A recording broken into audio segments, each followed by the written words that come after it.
အားလုံးပဲမင်္ဂလာပါကျွန်တော်ရဲ့ channel လေးကနေပြန်လဲကြိုဆိုလိုက်ပါတယ်ဒီလူကိုမြင်မှုပါသလားဒါဆိုရင်ကျွန်တော်ဒီပုံလေးဆိုလို့ရှိရင်တော့အားလုံးသိမှထင်ပါတယ်ဟုတ်ပါတယ်ဒီမင်းသားကတော့ကွာကျော်တိုက်တန်းနဲ့စကားရဲ့မင်းသားလေးဖြစ်ပါတယ်သူ့နာမည်ကတော့ Leonardo DiCaprio ပဲဖြစ်ပါတယ်သူဟာသူ့ရဲ့သရုပ်ဆောင်ရည်ချင်းတွေနဲ့ကမ္ဘာတစ်ဝန်းမှာလူသိများတဲ့မင်းသားတစ်ယောက်ဖြစ်တယ်လို့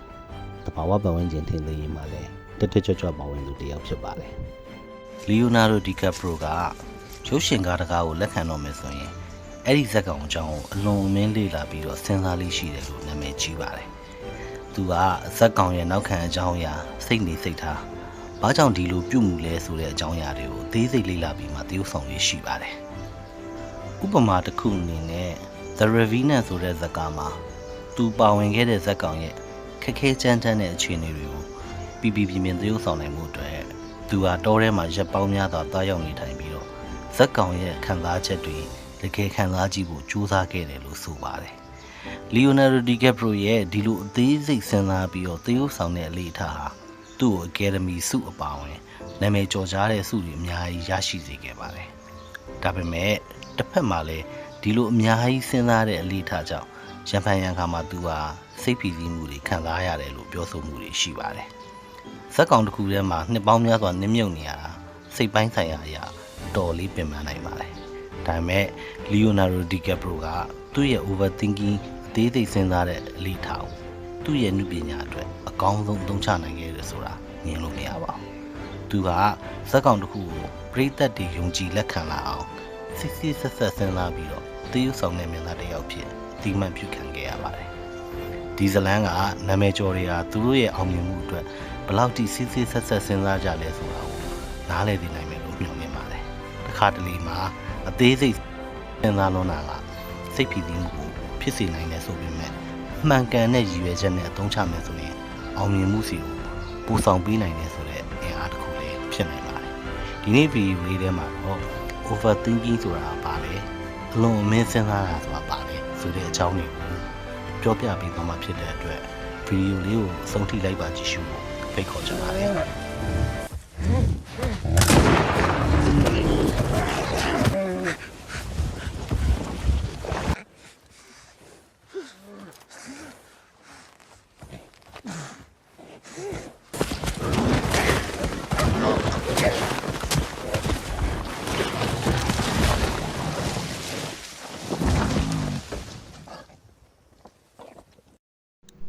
အရင်ဆုံး overthinking ဆိုတာဘာလဲဆိုတာကိုအတူတူလေ့လာကြည့်အောင်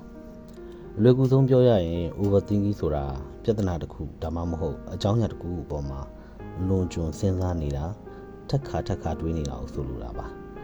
ဒီလိုတွေးနေခြင်းကဘာအကျိုးမှမရှိဘဲနဲ့စိတ်ဖိစီးမှုနဲ့စိုးရိမ်ပူပန်မှုတွေကိုပဲပိုပြီးတိုးပွားစေပါတယ်စိတ်ပညာရှင်တွေရဲ့လေ့လာတွေ့ရှိချက်အရ overthinking မှာအဓိကကျတဲ့ပုံစံ2မျိုးရှိပါတယ်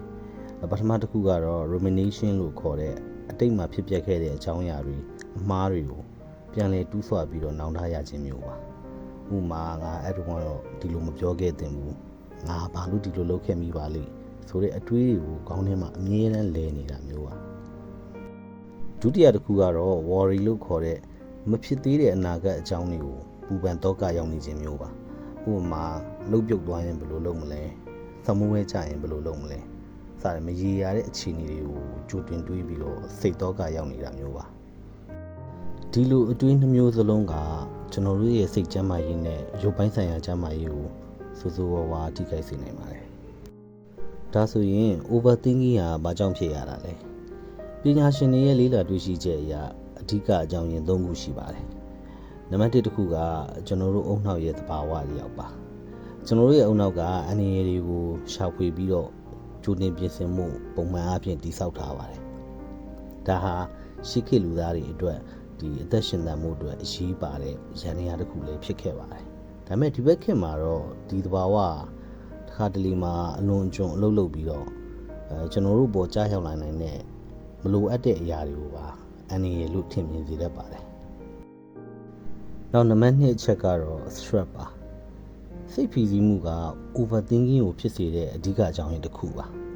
စိတ်ဖိစီးမှုကိုဖြစ်တဲ့အခါမှာကျွန်တော်တို့အုံနောက်ကပုံမှန်ထက်ပိုပြီးတော့ တုံ့ပြန်လွယ်လာပြီးတော့တင်းငယ်တဲ့ပြဿနာကိုတောင်အကြီးကြီးမားမားထင်မြင်လာတတ်ပါတယ်စိတ်ဖိစီးမှုဟော်မုန်းတွေကအုံနှောရဲ့လှုပ်ဆောင်မှုကိုပြောင်းလဲစေပြီးတော့အတွေးတွေကိုလည်းပုံမှန်များပြားရှုပ်ထွေးစေနိုင်ပါတယ်နောက်နံပါတ်3ချက်ကတော့စိတ်ပိုင်းဆိုင်ရာအခြေအနေကြောင့်လည်းဖြစ်နိုင်ပါတယ် anxiety disorder လို့ခေါ်တဲ့စိုးရိမ်ပူပန်မှုယောဂ depression လို့ခေါ်တဲ့စိတ်ချယောဂ obsessive compulsive disorder OCD လို့ခေါ်တဲ့ဆွဲလန်းတဲ့ယောဂတွေလို့စိတ်ပိုင်းဆိုင်ရာအခြေအနေရှိသူတွေမှာ overthinking ဖြစ်နိုင်ခြေပိုများပါတယ်ဒီလိုအခြေအနေတွေမှာအုံနောက်ရဲ့အတွေးတွေကိုထုံချုပ်နိုင်စွမ်းလျော့နေသွားတတ်ပါတယ် overthinking ကကျွန်တော်တို့ရဲ့စိတ်ပိုင်းဆိုင်ရာရုပ်ပိုင်းဆိုင်ရာကျန်းမာရေးအပေါ်မှာဘယ်လိုဆိုးကျိုးသက်ရောက်မှုတွေသက်ရောက်နိုင်မလဲဆိုတာကိုဆက်ပြီးလေ့လာကြည့်အောင်နံပါတ်1ချက်အနေနဲ့စိတ်ကျန်းမာရေးဆိုင်ရာပြဿနာတွေဖြစ်နိုင်ပါတယ်အထက်မှာပြောခဲ့သလိုပဲ overthinking ကစိုးရိမ်ပူပန်မှုနဲ့စိတ်ကြယောဂါတွေကိုပုံမဆိုးဝါးစေနိုင်ပါတယ်အမြဲတမ်းပူပန်နေခြင်းကစိတ်သက်ကြတာတို့စိတ်တူလွယ်တာတို့ဘာမှစိတ်မဝင်စားတော့တာတို့စတဲ့လက္ခဏာတွေဖြစ်ပေါ်စေနိုင်ပါတယ်နောက်နံပါတ်2ချက်အနေနဲ့ကတော့ကျွန်တော်တို့အိပ်စက်တဲ့အခါမှာပြဿနာတွေဖြစ်တာပါညဘက်ဒီမှာအတွေးတွေများနေတဲ့အတွက်အိပ်မပျော်တာဒါမှမဟုတ်အေးအေးပြတ်တာမျိုးကြီးဖြစ်တတ်ပါတယ်လုံလောက်တဲ့အိပ်စက်ခြင်းများတဲ့အခါမှာစိတ်ပိုင်းဆိုင်ရာရုပ်ပိုင်းဆိုင်ရာလှုပ်ဆောင်နိုင်တဲ့နေကျဆင်းပါတယ်နောက်နံပါတ်3ချက်ကတော့ကျွန်တော်တို့ဆုံးဖြတ်ချက်တွေချတဲ့နေရာမှာအခက်အခဲတွေတွေ့တာပါအတွေးတွေများလုံးတဲ့အခါမှာဘယ်ဟာမှားတယ်ဘယ်ဟာမှန်တယ်ဆုံးဖြတ်ဖို့ခက်ခဲပါတယ်ဒါကြောင့်တင်းငယ်တဲ့ဆုံးဖြတ်ချက်တွေကအစချမှတ်ဖို့ခက်ခဲလာပြီးတော့အချိန်ကုန်ပါတယ်နောက်နံပါတ်4အချက်အနေနဲ့ကတော့လူမှုဆက်ဆံရေးပြဿနာတွေပါ overthinking လုပ်တဲ့သူတွေကတခြားသူတွေရဲ့အပြောအဆိုကိုအထင်လွဲတတ်ပါတယ်သူတို့အကြောင်းမဟုတ်ဘဲနဲ့ကိုယ့်ကိုရည်ရွယ်ပြောနေတယ်လို့ထင်တတ်ပါတယ်ဒါကြောင့်လူမှုဆက်ဆံရေးမှာလည်းဆိုးကျိုးတွေဖြစ်ပေါ်နိုင်ပါတယ်နောက်နံပါတ်5ချက်အနေနဲ့ကတော့ရုပ်ပိုင်းဆိုင်ရာကျန်းမာရေးပြဿနာတွေလည်းရှိနိုင်ပါတယ်နာတာရှည်စိတ်ဖိစီးတာခေါင်းကိုက်တာဘိုက်အောင်တာကြွက်သားတွေတောင့်တာကိုယ်ခံအားစနစ်အားနေတာစတဲ့ရုပ်ပိုင်းဆိုင်ရာတွေကိုလည်းဖြစ်ပေါ်နိုင်ပါတယ်ဒါဆိုရင်ဒီလိုဆိုးကျိုးများတဲ့ overthinking ကိုဘယ်လိုကျော်လွှားနိုင်မလဲဆိုတာကိုလက်တွေ့ကျတဲ့နည်းလမ်းတွေကိုဆက်ပြီးပြောပြပေးသွားပါမယ်ဒီနည်းလမ်းတွေကသိပ္ပံနည်းကျလေးလာတွေ့ရှိချက်တွေပေါ်အခြေခံထားတာမို့စိတ်ရှိရှိနဲ့လိုက်လုပ်ကြည့်မယ်ဆိုရင်တိတိတတ်တာတိုးတက်လာမှာပါနံပါတ်1ချက်အနေနဲ့ကတော့သတိရှိအောင်လုပ်တဲ့လေ့ကျင့်ခန်းမှာ mindfulness meditation လို့လည်းခေါ်ပါတယ် mindfulness ဆိုတာကလက်ရှိအချိန်မှာကိုယ့်ရဲ့အတွေးတွေခံစားချက်တွေခန္ဓာကိုယ်ရဲ့တုံ့ပြန်မှုတွေကိုအကဲဖြတ်တာစောင့်ကြည့်တာအာရုံစိုက်တာပဲဖြစ်ပါတယ်နေ့စဉ်ခဏတာတရားထိုင်နေရလဲအတွေးတွေကိုထိန်းချုပ်နိုင်မှရှိပြီးတော့ overthinking ဖြစ်နေမှုကိုလျှော့ချပေးနိုင်ပါတယ်နောက်နံပါတ်2ချက်အနေနဲ့ကတော့ကျွန်တော်တို့ရဲ့အတွေးတွေကိုစာရွက်ပေါ်မှာချရေးတာပါ journaling လုပ်တယ်လို့လည်းခေါ်ပါတယ်ခေါင်းထဲမှာရှုပ်ထွေးနေတဲ့အတွေးတွေကိုစာရွက်ပေါ်မှာချရေးလိုက်တဲ့အတွက်ကျွန်တော်တို့အတွက်ဘာမှမလိုအပ်တဲ့အတွေးတွေကိုဖယ်ထုတ်နိုင်ပါတယ်နံပါတ်3ချက်အနေနဲ့ကတော့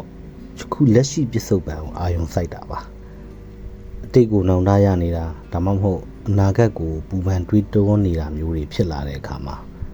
ကျွန်တော်တို့အခုလက်ရှိအာရုံကိုပဲလက်ရှိလှုပ်ဆောင်နေတဲ့အလုပ်ဒါမှမဟုတ်ပတ်ဝန်းကျင်အရာတွေစီကိုပြန်လွှဲပြောင်းပေးပါ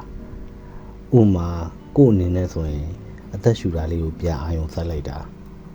ပတ်ဝန်းကျင်မှာဆိုလို့ရှိရင်သချင်းတန်လေးနိုင်ပြီးနားထောင်မိတာတီဗီကြည့်မိတာဒါမျိုးလေးတွေလှုပ်ဆောင်နိုင်ပါတယ်ချက်အနေနဲ့ကတော့ကိုဂယူးဆိုင်ဖို့ပါလုံလောက်တဲ့အိပ်ဆက်ချိန်ရယူတာ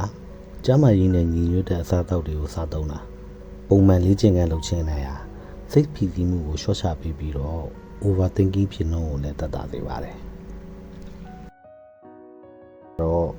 အခြားသူတွေနဲ့စကားပြောတာပါကိုယုံကြည်ရတဲ့တကယ်ချင်းတွေမိသားစုဝင်တွေဒါမှမဟုတ်စိတ်ပညာရှင်တွေနဲ့ကိုယ့်ရဲ့အတွေးတွေကိုဖွင့်ဟတိုင်မယ်မှာပြီးတော့သူတို့ရဲ့အမြင်အနေနဲ့အကြံပြုချက်တွေကလည်းကိုယ့်အတွက်အထောက်အကူအများကြီးဖြစ်စေပါတယ်နောက်ဆုံးအနေနဲ့ကတော့ကိုရက်လိုက်ဖို့ပြောဖို့လိုပါတယ်ကျွန်တော်တို့ရဲ့အတွေးတွေကအလွန်ကျွံဖြစ်နေပြီလို့ခံစားရတဲ့အခါကိုရက်လိုက်တော့လို့ပြောပြီးတော့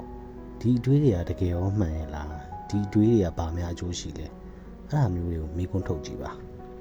overthinking ဟာကျွန်တော်တို့ရဲ့ဘဝမှာအခက်အခဲတွေဖြစ်စေနိုင်ပေမဲ့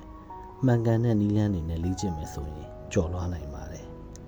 ဒီဗီဒီယိုမှာပြောပြခဲ့တဲ့အချက်လက်တွေနဲ့လက်တွေ့ကျတဲ့ကြံပြုချက်တွေကအားလုံးအတွက်အထောက်အကူဖြစ်လိမ့်မယ်လို့မျှော်လင့်ပါတယ်သတိရပါအတွေးများလွန်ခဲ့ခြင်းဟာသင်ရဲ့အမှားမဟုတ်ပါဘူးဒါပေမဲ့ဒီအခြေအနေကိုတိုးတက်အောင်လှုပ်ဆောင်နိုင်တဲ့စွမ်းအားကသင်မှာရှိပါတယ်စိတ်ရှိရှိနဲ့လေ့ကျင့်သွားမယ်ဆိုရင်ပုံမူအေးချမ်းတဲ့ဘဝကိုပိုင်ဆိုင်နိုင်မှာပါဒီဗီဒီယိုလေးကိုကြည့်ရှုပေးတဲ့အတွက်အားလုံးကိုကျေးဇူးတင်ပါတယ်နောက်ထပ်စိတ်ဝင်စားစရာကောင်းတဲ့အကြောင်းအရာတွေနဲ့လည်းကျွန်တော်တို့ပြန်လည်ဆုံတွေ့ကြပါမယ် channel လေးကို subscribe မလုပ်ရသေးဘူးဆိုရင်လည်း subscribe လုပ်သွားဖို့တိုက်တွန်းချင်ပါတယ်အားလုံးပဲတာယာပျော်ရွှင်တဲ့နေ့လေးတစ်နေ့ကိုပိုင်ဆိုင်နိုင်ကြပါစေ